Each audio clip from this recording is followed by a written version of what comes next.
Hi friends, இன்றைக்கி என்ன பார்க்க போகிறோம்னா ஓட்ஸ் வச்சு ஒரு சிம்பிள் ஹெல்த்தி ரெசிபி தான் பார்க்க போகிறோம். இது வந்து பிரேக்ஃபாஸ்ட்டாகவும் எடுத்துக்கலாம், டின்னருக்கு கூட எடுத்துக்கலாம்.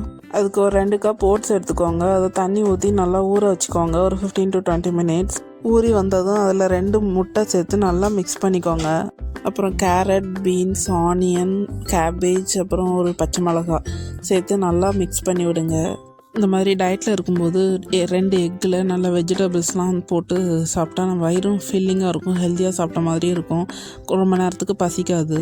வெஜிடபிள்ஸ்லாம் போட்டு நல்லா மிக்ஸ் பண்ணிவிட்டு அதுக்கப்புறம் பெப்பர், தேவையான அளவு உப்பு, அதுக்கப்புறம் நான் வந்து ஜிஎஃப்சியிலேருந்து கரம் மசாலா யூஸ் பண்ணுறேன்.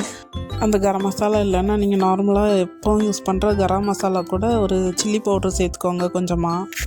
அவ்வளோதான். இனிமேல் தோசைக்கல் நல்லா சூடு பண்ணிவிட்டு அதில் கொஞ்சம் பட்டர் சேர்த்துட்டு நல்லா ஆம்லேட் மாதிரி நல்லா ஸ்ப்ரெட் பண்ணி ஊற்றிக்கோங்க.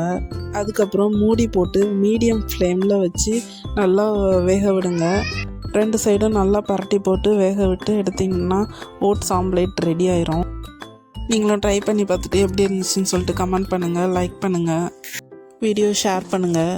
இதே மாதிரி ஈஸியான ஹெல்த்தி ரெசிபிஸ் வேணும்னா சேனலை சப்ஸ்கிரைப் பண்ணி வச்சுக்கோங்க. Okay, bye friends. இன்னொரு வீடியோவில் பார்க்கலாம்.